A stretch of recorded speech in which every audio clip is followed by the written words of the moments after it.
Another counterintuitive idea that you argue against, that the old marketing way is no longer valid, is that you argue against the one big idea concept and you advocate for layered messaging.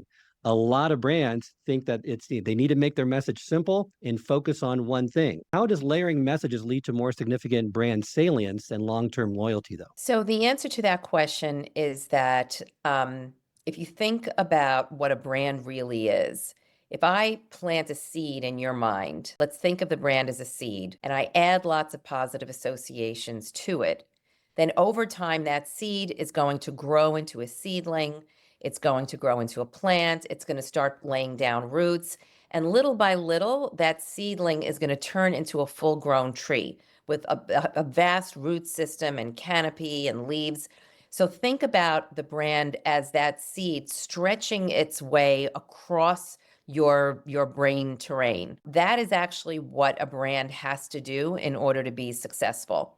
So more connections, the more branches and leaves and roots that your brand has, the more touch points it has in your mind, the more it overtakes it, like that game of Monopoly. Whoever owns the most physical terrain wins.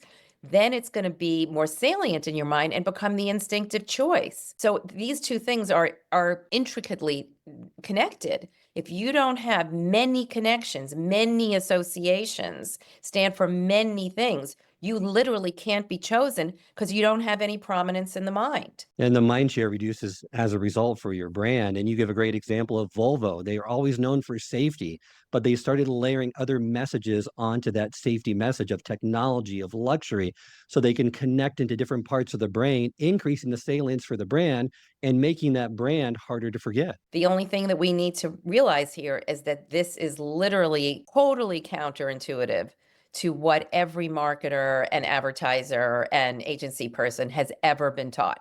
They have all been taught to stand for one thing, that a brand can only stand for one thing at a time, that somehow the human brain can't grapple with more than that. But I'm explaining to you that that's actually not how the brain works. It feeds off of many connections, and that's the only way to gain that salience. So we're going to have to, change some people's minds about this principle because it's the opposite of what we've been taught.